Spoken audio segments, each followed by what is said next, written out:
Est-ce que vous vous souvenez de cette image que j'ai utilisée pour Summer? Et là, j'ai ajouté une autre image qu'il y avait beaucoup de modifications dessus. Il y avait des images animées ici. Et puis, tout ce blanc a été mis, comparé les deux. Ça et ça.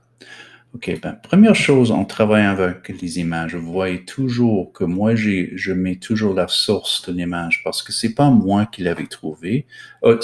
C'était moi qui l'ai trouvé, mais c'était pas moi qui l'avais créé. C'était créé par une personne qui s'appelle Sylvia Duckworth. Et là, la bonne personne à suivre sur Twitter. Et puis aussi, la traduction a été faite par quelqu'un d'autre. Donc, c'est très important de mettre ces types d'informations là-dessus.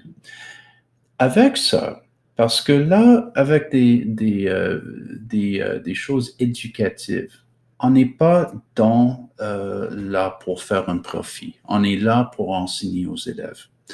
Et là, disons beaucoup de fois, on a besoin de la permission de l'auteur, mais si c'est à des fins pédagogiques et c'est pas pour faire de l'argent, euh, des fois, on peut manipuler les images, pourvu qu'on ajoute les sources de ces choses.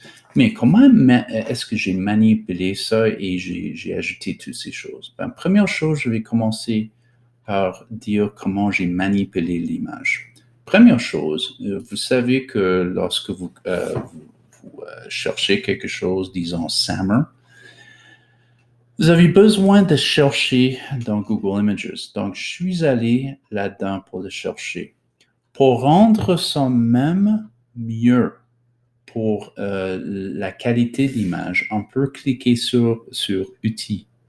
Puis là, ce qu'on fait ici, on peut trouver une grande image de Summer et les choses vont changer ici.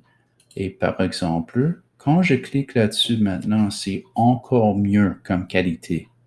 On peut faire d'autres choses ici, mais pour l'instant, et aussi on peut aller au droit d'usage aussi. OK? Pour l'instant, c'est une image non filtrée par licence. Right?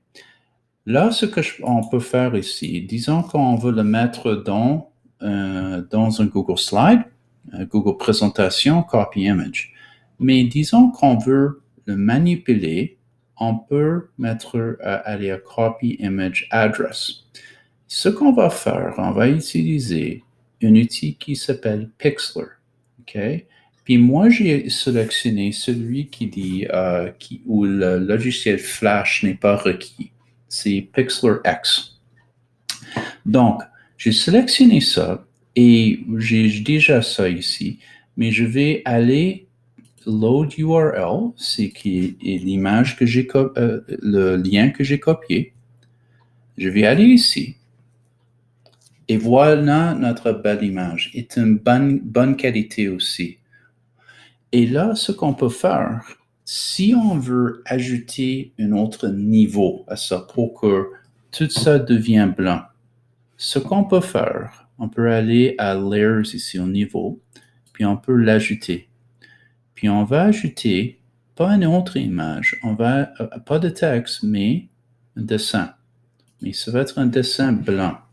Parce que ce qu'on va faire ici, on va prendre cette brosse ici, on va la rendre un peu plus grande.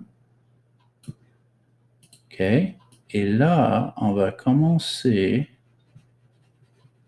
à toucher. Puis là, on peut mettre la brosse un peu petit.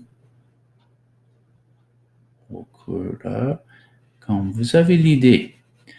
Et vers la fin, ce que je peux faire, aussitôt que c'est fait, moi, ce que je peux faire est excellent, c'est tout prêt.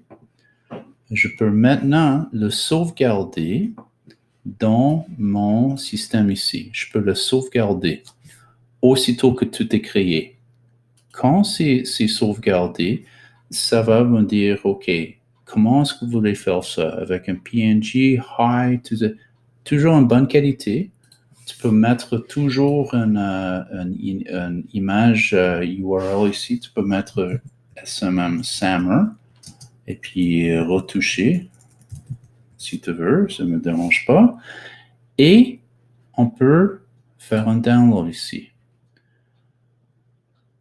OK. Et puis là, vous allez voir que j'ai Sammer retouché ici.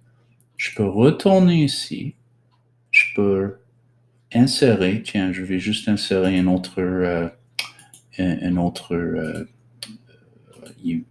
diapo ici. Dupliquer la diapositive. Je vais juste éliminer ça. Je peux prendre ça à l'intérieur et voilà, c'est là.